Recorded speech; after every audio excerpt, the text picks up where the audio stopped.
তারনায় খুদায়ের তারনায় আমি ঘর থেকে বের হয়েছি।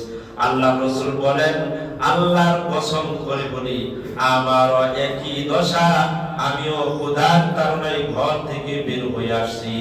আল্লাহু আকবার বলেন।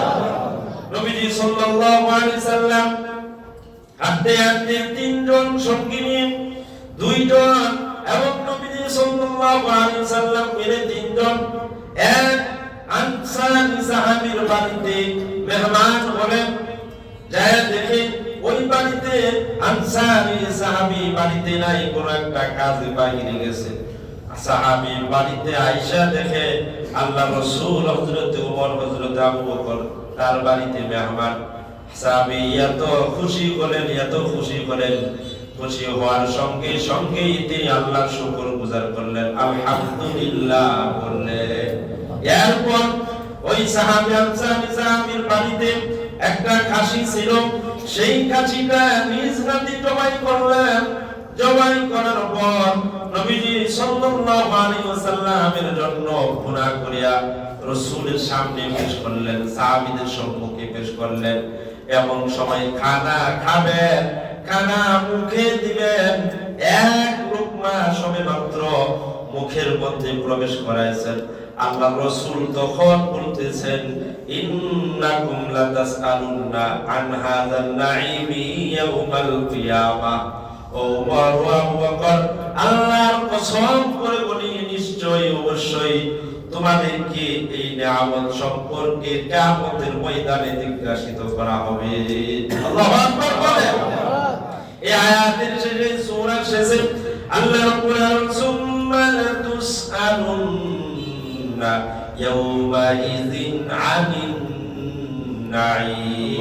ও দুনিয়ার মানুষেরা তোমরা শুনে রাখো, শুনে রাখো, তোমাদের প্রত্যেককেই কিন্তু তোমাদের নিয়ামত সম্পর্কে কিয়ামতের ময়দানে জিজ্ঞাসা করা হবে। সুবহানাল্লাহ।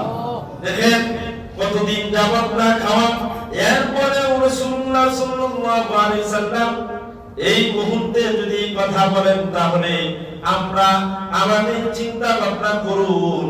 আল্লাহ পাক কত নিয়ামত আমাদেরকে দান করেছেন, অজস্র নিয়ামত দান করেছেন, যেইগুলো আমি আপনি গণনা করে শেষ করতে পারবো না। আল্লাহু আকবার বলেন। এজন্য সাহাবীদের মধ্যে এমন রয়েছে তিনারা পৃথিবীর মধ্যে যখন নিয়ামত প্রাপ্ত হইতেন তিনারা এরকম পেরেশানির মধ্যে পড়ে যেতেন, তিনারা এরকম আল্লাহ তাআলার কাছে কান্না শুরু করতেন। সাহাবীদের মধ্যে একজন ছিলেন সাঈদ ইবনে আমির আল-জুমাহি রাদিয়াল্লাহু তাআলা আনহু, একজন বিশিষ্ট একজন গভর্নর, ইরাকের হিমসের গভর্নর তিনি ছিলেন। এনার জীবনের মধ্যে এমন রয়েছে হযরত ওমর রাদিয়াল্লাহু তাআলা আনহু তখন শাসক।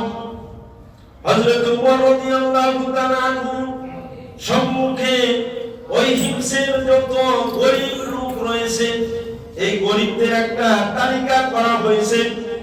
সেই তালিকার মধ্যে পেশ করা হয়েছে ওই হিমসের যে গভর্নর হযরত আমিরুল মুমিনিন ওমর রাদিয়াল্লাহু তাআলা আনহু যাকে গভর্নর হিসাবে পাঠাইছেন, ওই গভর্নরের নাম সর্বপ্রথম সবার উপরে লেখা হয়েছে। আল্লাহু আকবার বলেন। একজন গভর্নর আর তার নামটা সবার উপরে। হযরত আমিরুল মুমিনিন ওমর রাদিয়াল্লাহু তাআলা আনহু জিজ্ঞাসা করেন, আমিরুনা ফাকিরুকুম, আরে তোমাদের আমির কি, তোমাদের গভর্নর কি ফকির নাকি, দারিদ্র ব্যক্তি নাকি? বলবালা, তারা সকলে বলল আমিরুকুম ফকিরুকুম।